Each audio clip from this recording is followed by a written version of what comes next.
Hello, ravi de vous retrouver. Pas de stage en mai pour moi, l'occasion de vous proposer un bilan des 100 jours sur un format un petit peu adapté. Et pour mener à bien cet exercice, j'ai fait appel à l'expérience et la sagesse de Chuan. Salut Fred, ça va? 老子曰：至善若水，指的是至上的人有像水一样的柔软，可以滋润万物，并有坚韧的滴水能穿石的性格。所以我希望我们的 Sun God 在他的新的路程中，可以坚持他一贯的上善若水的品质。Bonne chance！ C'est peut-être du chinois pour vous, mais pour moi ça veut dire beaucoup. Ça veut dire que Chuan me souhaite d'être aussi bon que l'eau. Selon Lao Tse, l'eau est à l'origine de toute croissance et le symbole de la persévérance. Alors, une de mes premières surprises est que le métier de maraîcher peut être très scientifique. Il faut connaître les plantes, les animaux, les auxiliaires, les micro-organismes, les interactions dans un écosystème, l'arrosage, etc. À propos d'eau, vous vous souvenez peut-être que sur la Terre, le volume d'eau est constant.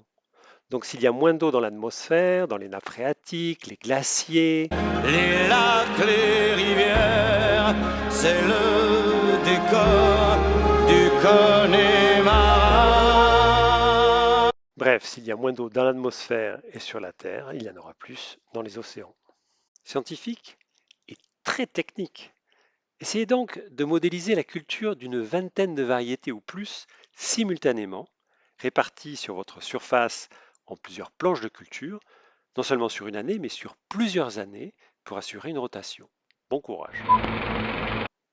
Moi qui croyais sortir du monde financier, je me retrouve avec des maraîchers qui sont de fabuleux gestionnaires. Comme leurs revenus sont limités, un bon maraîcher peut rêver d'un SMIC, chaque dépense est comptée, la première étant son temps de travail. Mais ce qui m'impressionne par-dessus tout est le nombre de paramètres que le maraîcher ne maîtrise pas et doit gérer. La météo, bien sûr, mais il y a aussi les ravageurs, les maladies et des différences de production d'une année sur l'autre sans que l'on sache pourquoi. Pour piloter tout ça, point de KPI, hormis pouvoir payer ses factures à la fin du mois. Et surtout, je dirais qu'il doit avoir l'aisance, l'expérience, la résilience, l'endurance, la persévérance.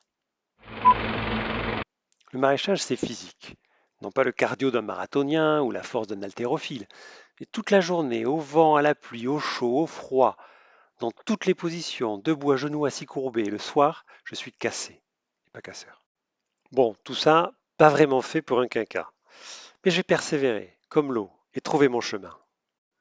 Sans compter que depuis que j'ai quitté Azerty, j'ai un souci de manucure. Je n'ose même plus me curer le nez.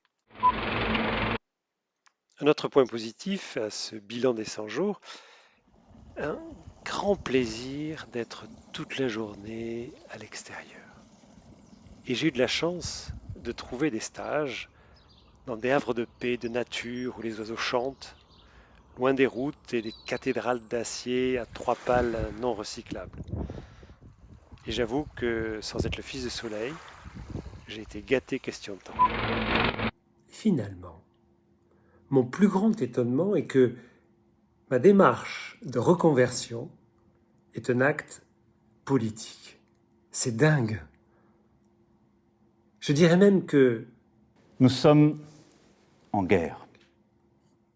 Je m'explique.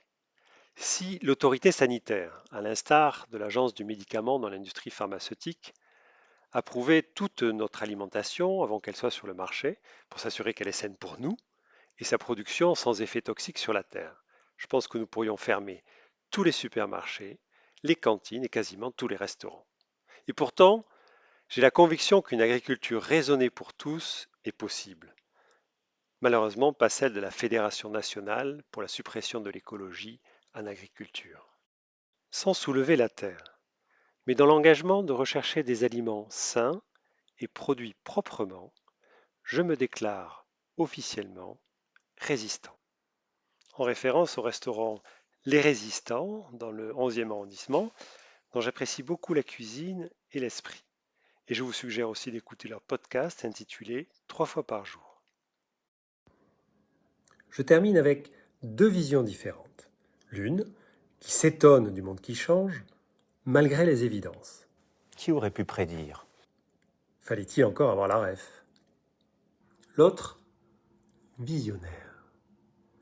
Interrogé le 14 avril 1970 par la revue Réalité sur comment il conciliait la modernité et l'enracinement dans le passé, un autre président répondait: Si vous me parlez de ce que je peux penser en moi-même, je vous dirais que le côté paysan est peut-être le côté de l'avenir par beaucoup d'aspects.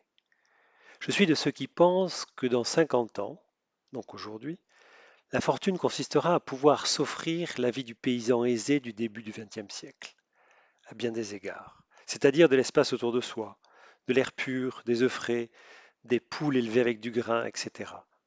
On y ajoute des piscines et des automobiles, mais ce n'est pas une modification fondamentale. Il reste le besoin d'air, de pureté, de liberté.